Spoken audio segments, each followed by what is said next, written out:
नमस्कार दर्शक बंधु मु प्रशांत आपन को स्वागत करुच्ची मो कृषक यूट्यूब चैनल को। तो दर्शक बंधु जदि आप छतु चाष कर प्रतिदिन 50 रु अधिक बेड पकाउछंती ताले ए वीडियोटी आपण मानक पई प्रथम शेष जाए देखु।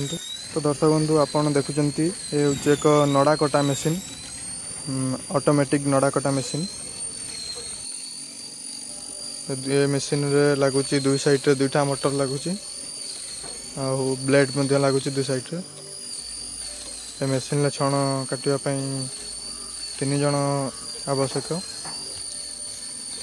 जड़े छण उठेकी दब और जड़े कटिंग कर जड़े वेस्टेज जो बाहर गमूल ताको साइड करके अलग जगह रख।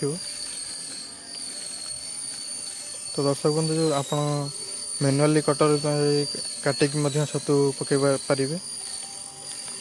अधिक परिश्रम मैनुअली कटर किंतु छणटा काटापी बहुत टाइम लगे। से मेसीन एमती बाहरी गोटे नुआ मॉडल। जदि आप मेसीन साहाय्य छण को काटे ताहले आप घंटा प्रति 25 रु 30 पण काटी पारिबे।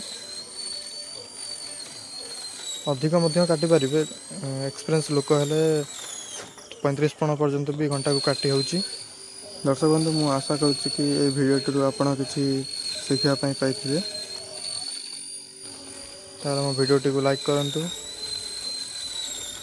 जदि वीडियोटी भल लगी चैनल को सब्सक्राइब करी रखंतु एमती नुआ नुआ फार्मिंग रिलेटेड वीडियो देखापी। दर्शक बंधु देखिपे दुई साइड तो दुईट ब्लेड लगी धीरे धीरे गोटे गोटे बिड़ा छण दि जाऊँगी। छण को काटिक पूरा साइज गोटे साइज काटिक काटुची, छोट बड़ भी हबार ना। तो दर्शक बंधु देखते वीडियो।